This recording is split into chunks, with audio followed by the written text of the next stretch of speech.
Гэвч эмээ нь ач ханаас сэтгэлээрээ гэмтхийг хүсээгүй тул хэрэг хүсэхгүй байвал хийх ашбгүй гэж хэлнэ. Рейдер болохоор сонгосныхоо дараа түүний амьдарч оронгороо өөрчлөгдсөн юм. Тэр манайг өдөртөж мангасуудыг устгаж сурчээ. Бас түүний хүйтэн зан чанар нь түүнд хэд тасарсан юм. Тэр энэ амьдралдаа тасарч байтал зайлшгүй нэгэн зүйл тохиолдож эмээ нь бурхан болжээ. Хэрэг эмчилгээ хэрэгсэн бол тэр бурхан болохгүй байсан болжтэй. Гэвч энэ эмээ нь эмчилгээнээс татгалцсныг олж мэдээд цэцэрчээ. Эмээ нь амьдралаас бууж өгсөн болов эсвэл түүнийг бас хайж өгсөн болов гэж тэр бодно. Тэр юу ч идэвхтэй мэдэхгүй байсан ч гагцхүү эмээгээ санаж зөвхөрөл авчжээ. Түүнийг тэнэг болохоор эмээ нөрхөд явцсан болов гэж бодоод өөрийгөө хамт дагуулад явчихгүй яалтаа гэж хүсэж байлаа. Өдөлгүй түүний аваг ихтэй сууж спонсорын гэрээ байгуулагдсан бөгөөд гэж түүнийг авах болсон тул ирээд бичиг баримтад гарын өсөг зөрхөд хангалттай гэж хэлжээ. Авах их чинь түүний амьдралыг өдөртөх гэж орцсоор байгаа нэг уурлуулж тэр амьдралдаа анх удаа авах их рүүгээ хашгирсан юм. Түүнийг зарж явуулаагүй дээр талархах хэвээр химэн авах их чин дургүйцэхэд тэр гэрээсээ цогтгоор шийджээ. Тэр юмнуудаа авахын тулд үр цайхыг хүлээгээд гэртээ харжээ. Гэхдээ ирэхэд нь авах их чин байсан шатаж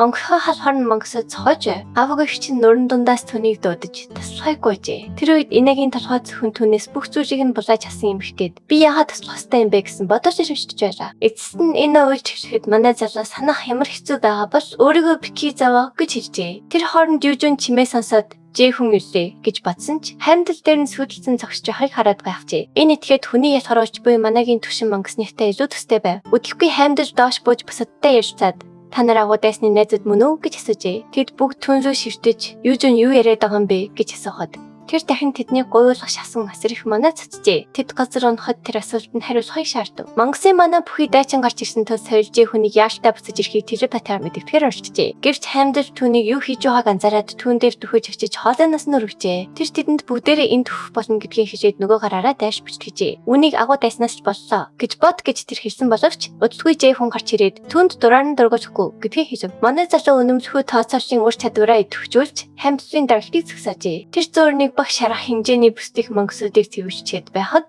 оюутнуудыг сахиж үздэг болсондоо нөгөө багштайгаа гомдлон ярилцж байтал тэднийг цачаасан хасар томягаагүй харагджээ. Юу болж байгааг ойлгож амжаагүй байтал тэдний ард аврах том мангас хач ирээд гомдлож байсан залууг шууд заргиж нөгөө хүнд нь сэтгэл санааны хүнд цохиж төвчээ. Тэр рацаар руугаа гараа сунгаж амжаагүй байхад мангас хэрэнцэд торхон сүүшиг зүүжээрээ түүнийг хатгаж архив. Гэхдээ мангас түүний аим насыг бүрэн сархаас өмнө тэр бусдад аюул тул хорсныг амжиж мэдэгджээ. Гинт дэндүү том мангасуудаар тэр хай бүхэлдээ дүүрч байдал том өгөөдөв. Тэр үйл явдал болж асуур жээхэн гарч ирэхэд хамдас сажиг тавьж явуулжээ. Тэр жээхэн лөө эргэж хараад манагийн шуурга дахин тавьж өдний нүд чанга яаж ирсэн бэ гэж асуув. Энгийн хүн хизээч им хортоор өсөж хүрч боломжгүй. Түл жээхэн яаж им хортон хүчрэхийг басныг хандаж ойлгожээ. Гэвч манай залуу хэрэг чамд саадуулж явж ирээд аавштаа гэж хэлсэн. Сольж жүнд хандан ийм хүчтэй хүнтэй ганцаараа дийлдэхгүй гэж хэлв. Гэхдээ жээхэн энэ бол түүний асуудал учраас цухтаарай гэжээ. Тэд баг учраас үжүүнд татгалцсан боловч жээхэн тэдэнд шулуухан цухтаарай гэж хэлв. Одоо сэлмэр зэсвэрсэн хамдал түүнээс энд байж иж найзуудаа хамгаална гэж бодоо юу гэж асуужээ. Хамдал хотгаараа нэг савж тэдний өмнөх газрыг хэмжсэн боловч манай залуу найзуудаа аюулаас халдуулахын тулд сархины шуурх ур чадвараа идэвхжүүлэн хийсгэжээ. Эжин жээ хүнийг юу хийгээд байгаа юм бэ гэж дуудсан ч тэр өөрөөр гаруулж бүгдээрээ өгөх болно гэж хэлсэн юм. Гэсэн хэдий ч тэр татгалцаар байлаа. Харин энэ түүнийг зогсоогоод ийм хүчтэй хүн өдөөс нь зогсох ямар ч боломжгүй учраас жээ хүн зүг гэдгийг хэлв. Юужон яг тийм учраас бид туслах ёстой гэж зүтгэсээр байв. Гэвч энэ жээ хүнийг үүнийг хийж чадна гэдэгтээ итгэвчтэй байна гэж хэлжээ. Тиймээс тэр өөдрөө очиж багш нарт нөхцөл байдлыг мэдээлэхийг санал болгов. Өөжийн хараахан нэтгсэн янзгүй байсан ч хасаа өмнө жээ хүнд амьд үлдээрэй гэж хэлжээ. Найзууд нь цогтож ядахад жээ хүн хүлцсэн газар ур чадвараа ашиглан бүх талбай хөлдөөжээ. Энэ ур чадвар хаймдлын сонирхлыг татсан ч бүрэн идэвчгэхэд хэдэн 10 секунд шаардлагадаг чадвар гэдгийг сануулад чи үнэхээр намайг тийм удаан тавтаж чадна гэж бодож гэнэ үү гэж асуув. Жээ хүн яагаад чадахгүй гэж ялангуяа хаймдлтай толдох шаардлага гарвал яах вэ?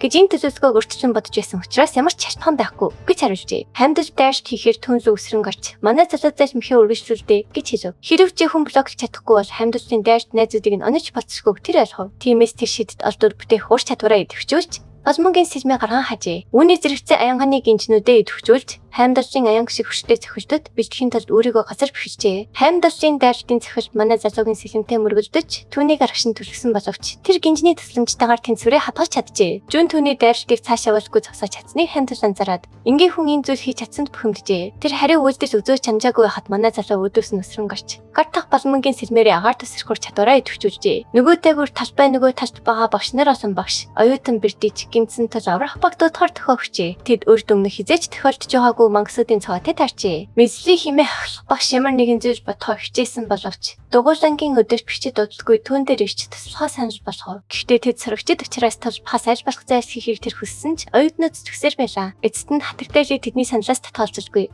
Багш нарыг мангасуудтай толбохоор фронт руу ижлэхийн тулд хөргийг оюутнуудад даалгахаа шийджээ. Тэр хүчээ идэвхжүүлэх гэж ордох үедээ манагаа төвлөрүүлж чадахгүй хаагаа мэдээд гахжээ. Асер систем унаж холболтон төр тасарсныг түнд удалгүй мэдэгдэв. Бусад багш нарч мөн адил энэ зүйтэй толгорч байгаахаа хэлэхэд тэр бүрчийг цочирчжээ. Систем хизээж унж байгаагүй бөгөөд яагаад яг энэ үед энэ зүйл болж байгааг ойлгож чадахгүй байлаа. Ур чадвараа ашиглаж чадах хүн байна уу гэж асуухаар эргэж харахад шилдэг дугуйсангийн өдөрт бичээд ур чадвараа ашиглаж чадна гэж хэлв. Зөвхөн оюутнууд манагаа ашиглаж чадж байгаа юм байна гэдгийг мэдхий ойлгожээ. Тиймээс багш нар оюутнуудыг чадах чинээгээр дэмжиж, харин оюутнууд мангасуудтай толбохын тулд төлөвлөгөөгөө өөрчлөхөө шийджээ. Тусламж хамгийн их хэрэгтэй байгаа 3 дахь дүүрэг зүй тэднийг чиглүүлж, шилдэг оюутнууд яарвчлав. Тэд яран явах зөөр хүнжүү хобод баруун тасыг аваарай гэж хэлсэн боловч ч хоб түүнийг өөрийгөө удирдаад байна хэмээн дөрвөөцжээ. Тийм болохоор хүнжийн дард тас руу ночиж тэднийг ивхийг хэлв. Тэд дүүрэг рүү гүйж явахдаа эргэж хараад ар нуруугаар нь хүүд даалхан маваг том исэн мангасыг хараад үнтэй цав таржих хэвээр гэдэгтээ ивхиж ядсан байлаа. 3 дугаар дүүргийн бас мангас бол хэсэн зуутай тааралцсан эсдэг систем тэдэнд мэдэгджээ. Энэ талаан үнэхээр хэцүү байх болно гэдгийг хүн ойлгосон юм. Жи хүний найзууд зөгтжийн хооронд тухайн багт хуваарлагдсан бүжлөө толсон зурвас ирв. Жи хүн өөрт нь санаа зовох хэрэггүй гэдгийг хэлэхдээ тэдэнд хийх ёстой зүйл байгааг мэдэгдэхээр зурвас үлдээжээ. Хотын орох хаалганд талбайн бас мангас таарч байгаа бөгөөд удалгүй тэдэнтэй нэвтгэхээс өмнө тентхийн хүмүүст туслахыг тэр хүсжээ. Зурвасыг сонссны дараа юужимжи хүний зүгээр байх болно гэдэгт нэлээд итгэлтэй байна. Тиймээс тэд бусадтай туслахаар шийджээ. Энэ зөөр жон агаар төсрөх ур чадвараа ашиглан хамдас руу өсрөн очив. Жэхэн ягаад агуу өрсөлдөрч гэрддэг учир бийг хамдал ойлгосон ч манай хүү яшигдах болно гэдгийг хэлв. Бурхан сэлмээ өргөж зөөний хүчийг сархаар дайрштын давлгаа ишвэ. Манай хүү агаар төсрөх чадвараа ашиглан агаарт болтож амжаа засахгүй дайрштаа үргэлжлүүлэн хийсний хамдал сэлмээрээ хав. Хамдал түүнийг тийш нь шидэж харин манай хүү үндэ харамсах болно гэж хэлээд зайг багсахаар шууд өсрөн очив. Тэрээр саяхан өгсөн шалгалттай нэлээд сайн дүн аснаа хамдал хэлв. Дараа нь тэрээр том бидний дунд шахны урсаг химээх пассив ур чадвар болон эргэлдэх цэвэрлж гэсэн идэвхтэй ур чадвараа идэвхжүүлжээ. Тэдний сэлэм харшихад хамдал жихүний хүнд байхад ур чадвар нь мөөгүй юм гэж хэлээд шууд урдаас нь цахин жадхайг татав. Жихүн цахилтыг хаагаад гинт сэлмээ бүтлэн алга болгосон хамдал маш их гахжээ. Сэлэм алга болсноор хамдал төр зөөр урагшаа алдсан бөгөөд манай хүү шидэт олдвор бүтээх чадвараа ашиглан нийтөхийн сая гаргаж ирв. Дараа нь тэрээр хотхоны галзуурж гэсэн идэвхтэй ур чадвараа идэвхжүүлв. Тэрхүү ур чадварынхаа тасламжтайгаар хэдхэн секундын дотор хамдалыг хитэн 10 удаа засаад хажуугаар нь гүйж өнгөрөв. Нийтөхийн саяны пассив ур чадвар идэвхжиж хамдал хэдэн удаа хортож хорууд нь давхарсан хоримтлагдав. Гэсэн хэдий ч хамдал жи хүнийг аргаа барж жижиг сажигзаар хэрэглээ.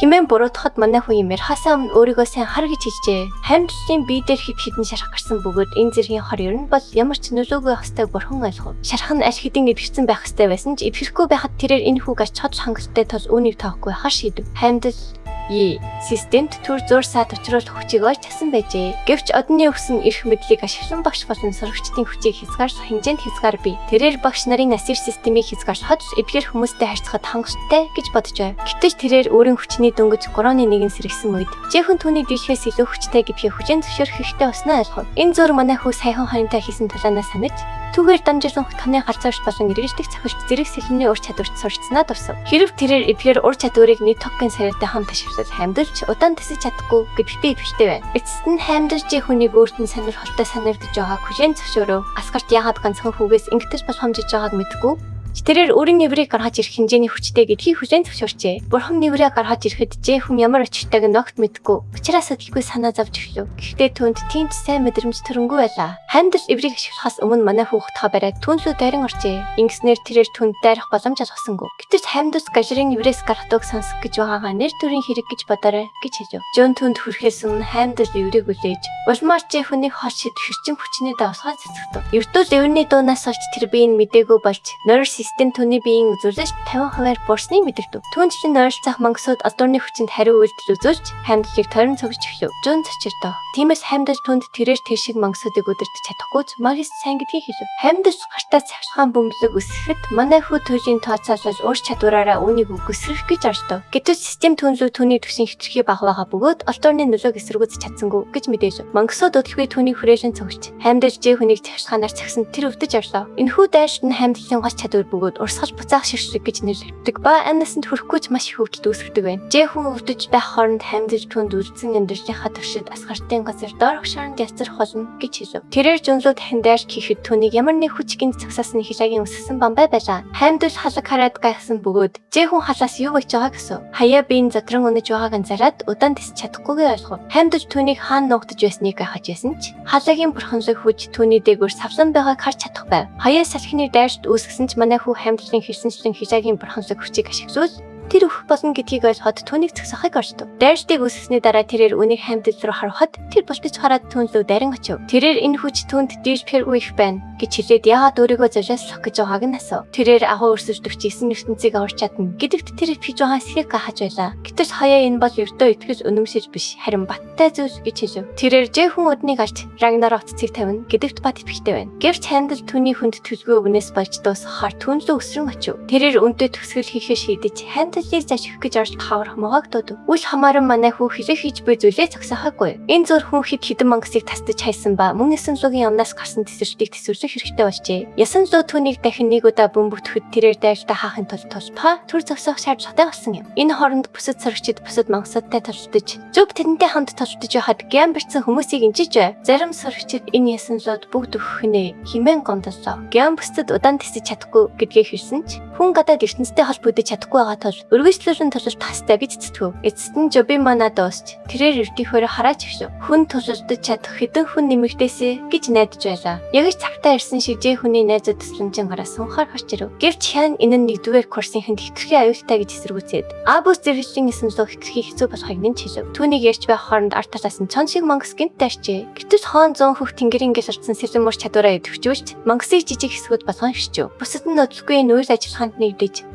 бусдад таслахын тулд Жэхүнтэй өгсөн амсартаа биелүүлэхээр энд ирсэн гэдгээ хамтдаа зарлав. Хүндэд ясанлуу болон бусад нөнгөсөдтэй нүүр төрн толдож байгааг хараад гайхжээ. Хоёрын тэднэлөө яаран очиж Южинээс дэмжлэг үзүүлэх төхөө өг. Тэрээр илүүдл ур чадвар болон манай талбар гэсэн өөр нэг ур чадвараа идэвхжүүлж дэмжлэг үзүүлж байхад энэ Альцхаймерийн сэлэм ур чадвараа идэвхжүүлв. Хоон 100 хөх тэнгэрийн гэл орцсон сэлэм ур чадвараа идэвхжүүлв. Тэд удалгүй мангасуудыг мөчлөн тасдаж эхэлсэн бөгөөд тавс хангийн бусад сорогчид читэдэн удалгүй нэгдэв. Хүн зөвхөн Жэхүнс галзаа авьяастай гэж бодож байснаа ухаарсан ч түүний найзууд бас өөр түвшиндээ хан ойлгомжтой байв. Хоон түнлөө газар руу шидэх гэж орцсон Таурус мангастай таарчхад тэр мангасын сүхийг бамбагараа хаа. Энэ мангасын мөчрүүдийг дайрч явахад хүн мангасын толгой руу дайрах боломж гарч ирв. Шин дэмжлэгтэйгээр эдгээр мангасуудыг устгах хажил боломжтой мэт санагдаж байлаа. Энэ зөөр зарим сорогчид Жонд өөрийн нэмэр тэднийг аварсан талархаж соёл сорогчдыг гарц руу хөтлөхөөр хичээв. Эцэст нь сорогчид Абус зэрэглэлийн бас мангастай үлдэв. Хүн болон Жуя мангасын хөз рүү дайрч хөдөлгөөний энэ хязгаарч хар яаран очиж бусдад түүний цөм түрээ тусгахыг хүсв. Хоёрын Южингээс логийн хүчийг бууруулахын тулд солиорсох шившлэг ашиглахыг шууд хүсв. Тиймээс тэр агаарт өсрөн гарч